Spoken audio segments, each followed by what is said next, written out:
Hey, this is Avi Gutman with another Ask Me Anything event brought to you by quantreasoning.com.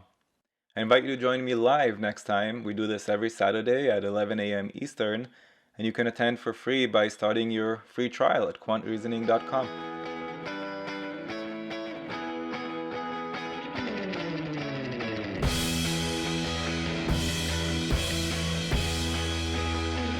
Let's jump into it. We'll start with Eric. I'm sure many of you have questions for him. Eric, I'll let you introduce yourself and tell everyone who you are, why you're here, that kind of stuff. Over to you, Eric. All right. Thanks, Avi, for having me on your Ask Me Anything. So for those of you who don't know me, which is probably most of you, I'm originally from New York with a master's degree in education. And I've worked at various institutions in the States where I'm from and a few other places where I've lived in Spain, in Australia, and in France now, where I've been for 11 years.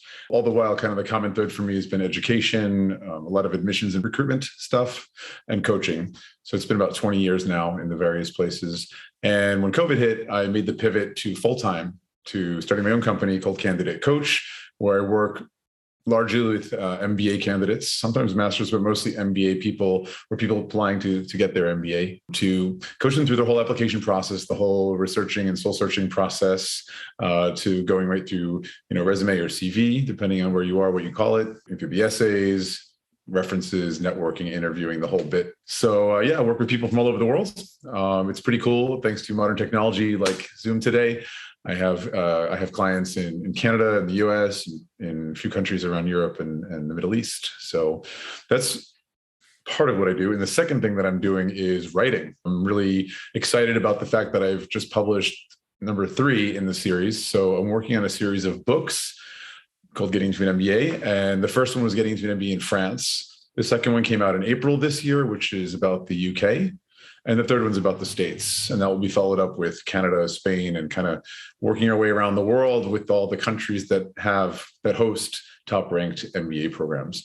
And the concept of the book is like you're straight to the point, no BS, everything you need to know with a touch of humor, hopefully, walking you through the thinking, reflecting, and so on process, all the application steps, but beyond just getting in, like helping you get the visa, looking into scholarships, loans, and then arriving into that country. So take France as an example, how to get around customs and even legal aspects, finding an apartment, opening a bank account, finding a cell phone plan, a gym membership, all the stuff to get you set up to begin your year or 2 years that you're about to tackle at MBA as easily and comfortably as possible.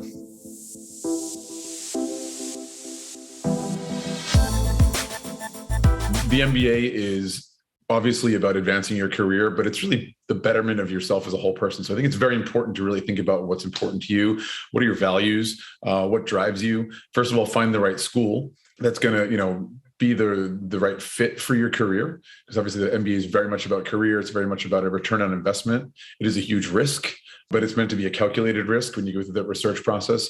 And I think a lot of people look towards rankings, especially initially. And that I think is a good starting point. But I think the deeper you go into your research as you get to know the school and the people that make it up, because it's very much about people. An MBA is not just like, you can learn most of the information from books or courses online, a lot of free stuff, but it's really about that interaction with people from cultures around the world, putting yourself in situations where you're challenged and forced to engage. So depending on what your goals are, you want to make sure that you're going to the school that is going to offer and have strength in the area that you're targeting. So I'll take an example from the school where I used to work most recently. It's called ESSEC Business School here in Paris. And one of the things they're really known for is luxury brand management. So if you have a real passion to work in the luxury industry, this is going to be one of the schools that you want to go to. And it's very important that you connect with the schools that are going to offer a program that has lots of courses that are in that subject matter, but also have lots of connections in the corporate world, like partners with, the big luxury brands, and a huge alumni base who are currently working and are going to be those things that you leverage to make that transition or to further your career in luxury.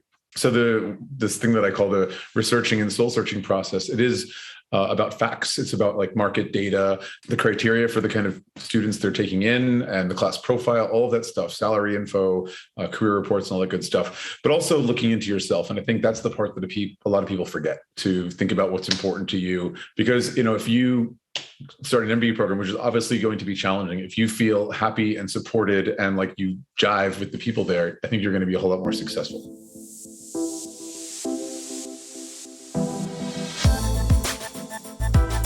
Depends what we're talking about here. Is it like, rank number 5 and rank number 500? That's a pretty big span. Let's say 5 and 8 or something. Let's say 8 and 10 or something. I don't know. I'm just making up some ranks. Yeah, 8 and 10.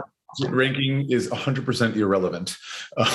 Sorry to the rankings companies. But like I said, I think rankings are a good starting point for doing your research to give you a sense of, what is on the map, what schools are out there, what are the schools in the top, let's be honest, there's multiple ranking companies out there. The one that most people look towards is the Financial Times. Each ranking platform has its own methodology. And so it's also important to understand what is that methodology that's being used, because school X could be ranked very highly in one ranking and quite low in another one. And it's because they calculate things differently. I think it's a good starting point to get a lay of the land. And then you dive into the research, your research, and figure out what school is a better match for you. And the difference from 2 points in a ranking is 100% irrelevant. That is not going to get you your job or not, in the future. Just to emphasize that point, the schools that today are ranked 8 and 10, by the time you finish business school, are very likely to be ranked 10 and 8.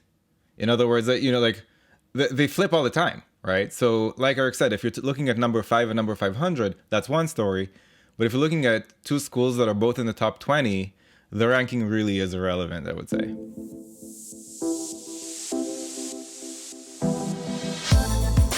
There's class size. That's like one question that's very common to ask, but also like learning style and like the vibe. What is the culture of the school? And I think the best way to really get to know is, if you can, to visit the campus. Now, that's not always easy for everyone, especially in the times of COVID. And there's a financial aspect to being able to visit campuses. Let's say it's even a luxury to be able to visit the campuses of the schools that you're looking at, but try. There are often virtual visits, online open houses, but also connect with people that are currently there, as well as alumni. The people that are currently there, you many times can find them on the website of the program, where they'll have what's often called student ambassadors.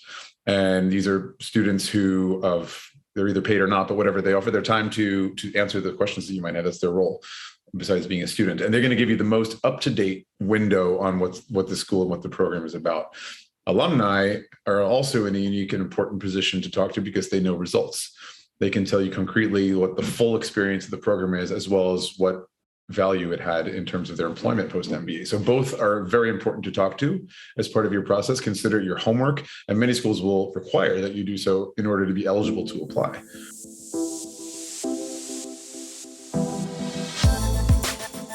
Absolutely. It's important that you have clarity on your career path, which is why I think that's so important in the beginning of this whole researching and soul searching process, to know what you want, what are you good at, what do you enjoy, what's going to make you money.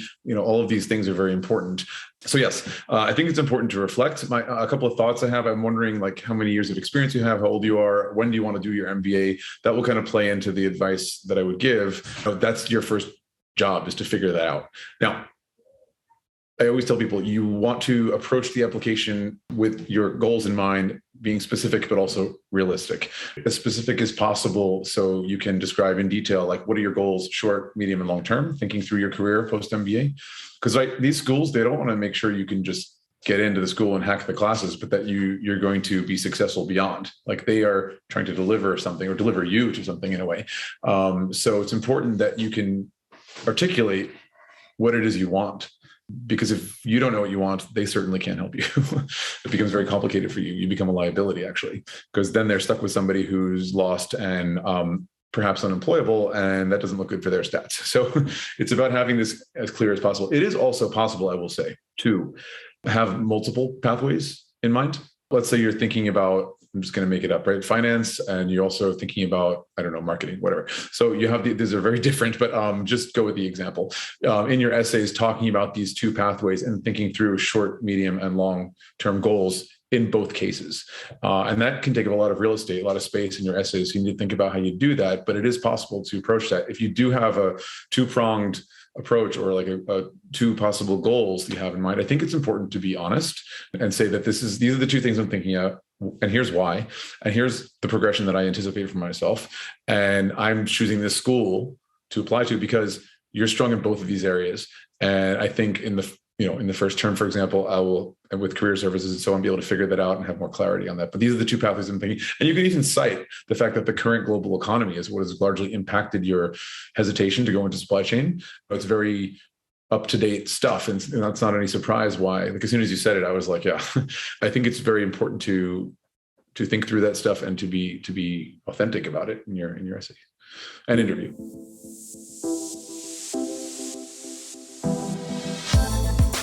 No, I don't think that's an issue at all. Listen, MBA programs take in people into their programs from all walks of life, from nearly every career field, and people come out of the MBA and go to a huge range of careers after. I think an MBA is one of the most transversal kind of programs out there. There's so many different types of people and careers and backgrounds can come in, mix up, and learn from each other and go on to do the next great thing they're going to do. So there's a lot of people that come from multinationals. There's a lot of people that come from medium and small companies, family businesses, people who have their own little startup and they're on their own. You really have a huge range. It's not a problem in and of itself, but it's what you did there. In that family business, did you have a significant role? Did you take on certain responsibilities? And can you demonstrate leadership, teamwork? Was there any international dimension to this role? Like this family business that you worked with, did you have clients or providers that lived in other countries? All of these things play well into your story in terms of being MBA ready and eligible. So to sum up, not an issue for the small family business.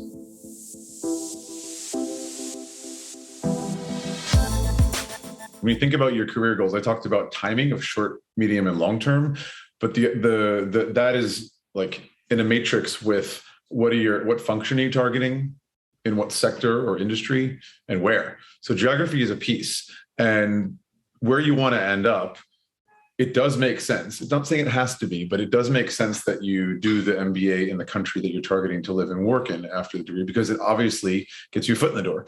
You have a student visa to be there. You have a year or 2 years to be there.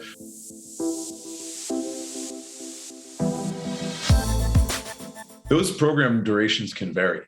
You talked about timing. So like typically in Europe, full-time MBAs are 1 year. Typically in North America, they're 2 years. There are exceptions on both sides of the pond. But you were asking about executive versus this full-time thing, and that really has to do with experience. Full-time global MBA in the States, usually it's like at least 2 years experience, up to like 7, 8 is kind of what they're looking for. And then you kind of pivot over, or you sort of graduate in terms of eligibility to executive MBA.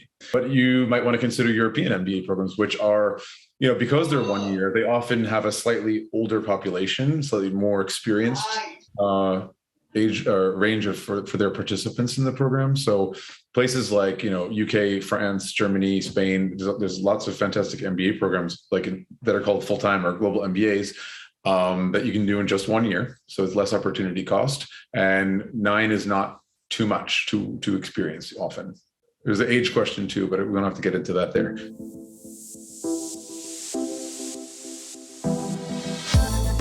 There's a lot of great results from executive MBA programs all over the world. And I think the first place to look is the website for the school. If you're not seeing it immediately available, the career report immediately visible, then you should ask the recruiter to send it to you, because normally schools, anyone in the top 100 usually has this data because it's their selling tool. And is it trustworthy? Yes. I think you can pretty much assume that it's trustworthy. I mean, these schools are all accredited, often by multiple agencies like ACSB, ECIS, AMBA, and so on. If they weren't doing the right thing, they're trustworthy, I think. But listen, talk to alumni. Once you get the career reports, that's a starting line. Then talk to actual people. Again, usually on the website, they have ambassadors that represent the school that are there specifically for answering your questions. But, you can just go into LinkedIn. LinkedIn is one of your best tools. And you can search like the school, the name of the program, and then people are going to pop up. Of course, there'll be people who work there as well, but you can check it out. You can filter it out and just write to them. It's like, hey, I'm considering applying for this program. I see that you're a recent graduate. Would it be okay if I asked you a couple of questions? If you found this video useful, go to quantreasoning.com for a lot more where that came from. You should also click that like button and let me know in the comments below what you'd like me to make future videos about. And of course, if you haven't yet subscribed, go ahead and do that and click that bell below so you get notified about future videos. See you next time.